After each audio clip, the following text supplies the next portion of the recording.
Today was my birthday. I was going to celebrate my 12th birthday. We celebrated every year, but this time it was different. My relatives from Canada were coming to Chicago just for my birthday. Everyone at home was busy with preparations. My mom was baking a cake, and my dad was handling the decorations. But what excited me the most was the clown's arrival.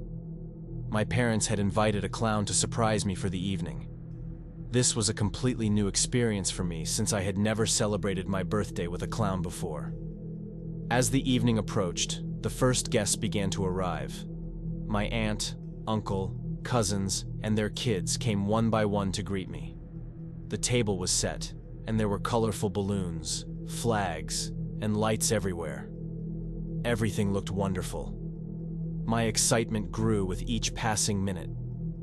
The weather outside was a bit gloomy, as if it might rain, but it didn't bother anyone. Everyone was laughing, talking, and taking an interest in me. I, however, was only waiting for the clown. I was wondering what kind of person they would be and what kind of jokes they would tell. Finally, the doorbell rang. The door opened and a figure appeared. It was the clown. He wore a pristine costume, but his eyes, they were very strange. Red, swirling, yet cold in their gaze. As with everything else, his behavior was unpredictable. He was smiling, but it was a smile that resembled something terrifying. It was as if anyone who looked deeply into his eyes would freeze in fear. I watched the moment with great curiosity, but there was also a sense of unease. "Happy birthday, little one," he said, handing me a large, colorful balloon.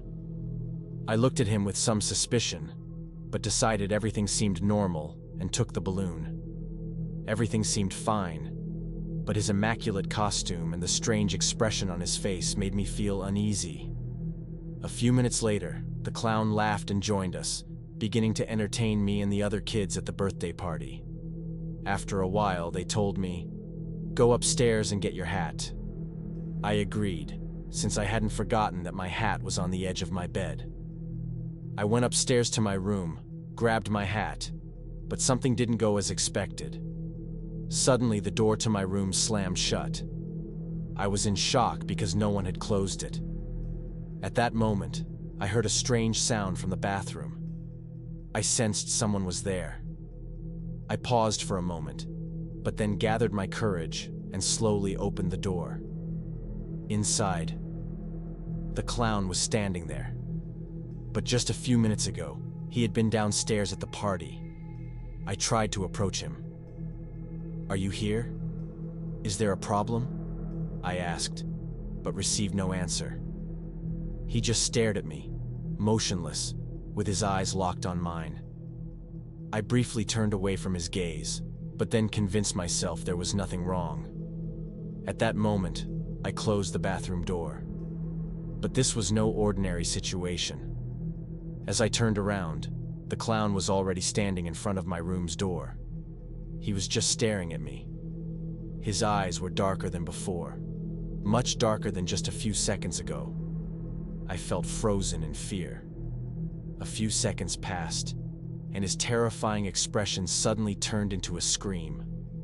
The clown's scream was so loud and wild that the lights in my room went out. Imagine this. All the lights went out, and I was left alone in the dark room. I started to back away, but then suddenly, the door opened. The lights from the hallway illuminated the door to my room, but the person who opened the door was my mother. She slowly walked in and saw me filled with fear. "Why are you screaming?" she asked. I looked up at her, still in shock, and said, "But it wasn't me. The clown. He was in my room, staring at me, and then he suddenly started screaming." My mom didn't accept what I was saying. "The clown is downstairs, entertaining the guests. He's just doing his job," she said. "Start having fun. You should join him," she added, gently urging me to go downstairs. After hesitating for a moment, I decided to go down. I had a question in my mind. Why was I so nervous? How did everything change so quickly? I was still scared, but my parents and the guests were downstairs, and I didn't want to disappoint them. I went downstairs, and everything seemed normal. The clown was making the guests laugh, entertaining them. But then something made me think. He handed me a balloon shaped like a swollen dog. "Take it," he said, and I extended my hand. I took the balloon and said, "Thank you." But then, his eyes. In that moment, I felt like he knew everything. It was as if he could see inside me, read my heart, and hadn't forgotten anything. He looked at me and smiled in a very strange, terrifying way. The most puzzling part was that, just a few seconds earlier, he had been in my room. How could he be downstairs so quickly? How could he be everywhere at once?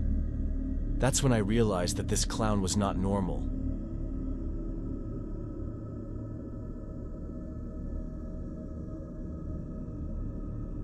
This city held great importance for me. Maybe for many, it was just an ordinary place, but for me, it was full of memories.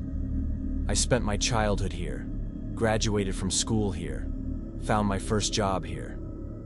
Most importantly, I met my wife, Miranda, in this city. In fact, everything had started here, and now it was ending here too. That day, we were leaving the city. Both Miranda and I were saying goodbye with a strange sense of nostalgia. A promising job offer from another city was waiting for us. It was an opportunity to rebuild our lives from scratch.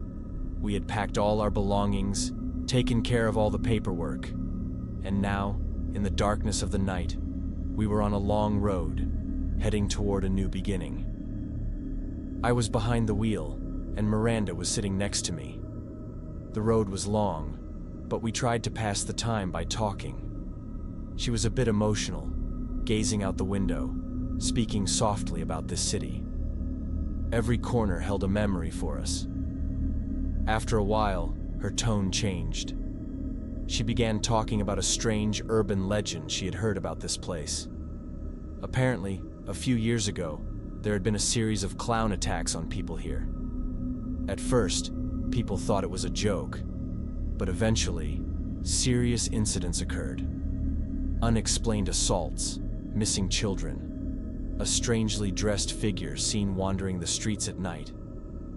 I smiled and shook my head. Don't believe things like that, Miranda, especially those based on true event stories you read online. But she was serious. This city is really weird, you know? The crime rate here is way higher than other cities. I don't know why, but something just feels off.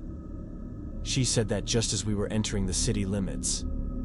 I joked back, "It's too late to turn around now. We can't exactly make a U-turn here." Miranda smiled, but there was depth in her eyes, as if she could sense something. We were already heading toward the city center. The streets were quiet. At this hour of night, no one was out. Everything looked normal. But for some reason, I had a strange feeling in my gut. I didn't know it then. But within minutes, something would happen that would change my life forever. We had reached a dark and narrow section of the road. The GPS was guiding us through it. It was a shorter route, so we had chosen it. There were no houses around, not even a street light. It didn't feel like we were in the city anymore. It felt like we had entered a completely abandoned zone. Suddenly, the car hit something. Or maybe something hit us. The impact was so sudden that I barely managed to keep control of the steering wheel.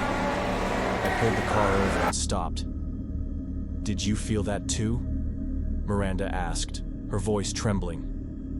Without answering, I stepped out of the car. I checked the front. Nothing. Not a single scratch, no blood, no sign of a hit. But as I looked back, a shadow caught my eye. Someone was standing off the side of the road, in the darkness where no streetlights reached. "Hey, are you okay?" I called out. No response. The figure simply started backing away and vanished into the shadows. I pulled out my phone and turned on the flashlight, pointed it in that direction, but there was nothing there. My nerves were on edge. That's when I suddenly heard a sharp scream from the car. It was Miranda. I ran back and opened the door.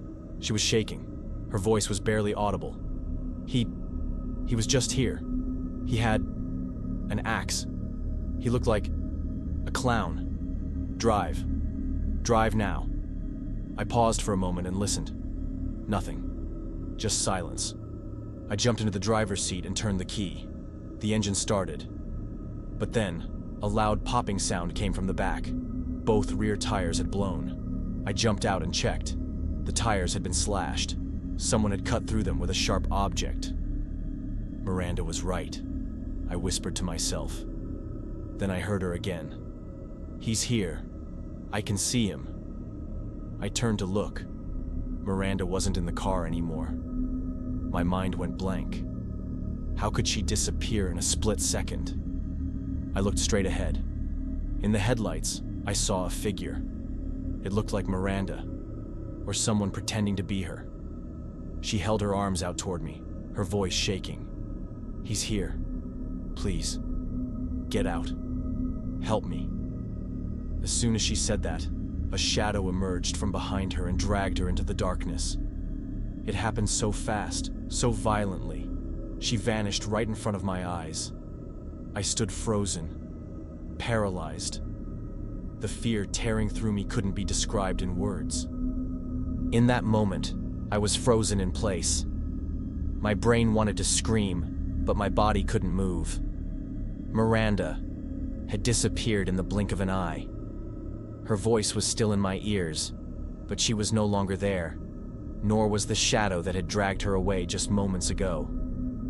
I stood in front of the car with the slashed tires. The surrounding area was completely silent.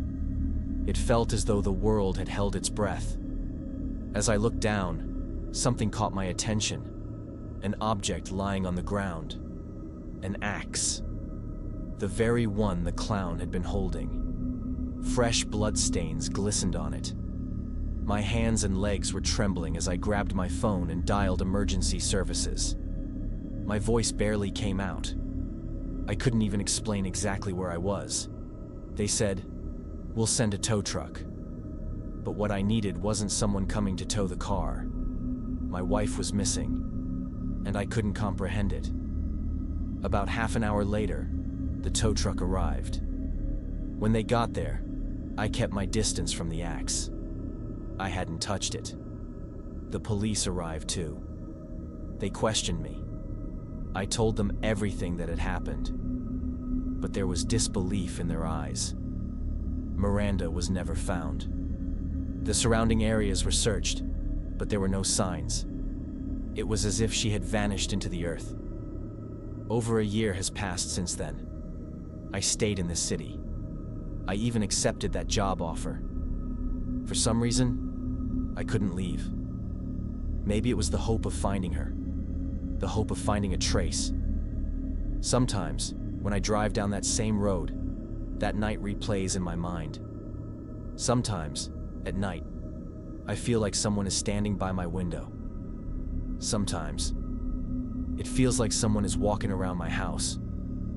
Neighbors say they see a clown at night. I don't say anything. I just wait. I still remember the blood on that axe, the silence of that night, and the sound of it. This job offer was supposed to build my future, but instead, it took away the love of my life. Everything changed in one night. Everything.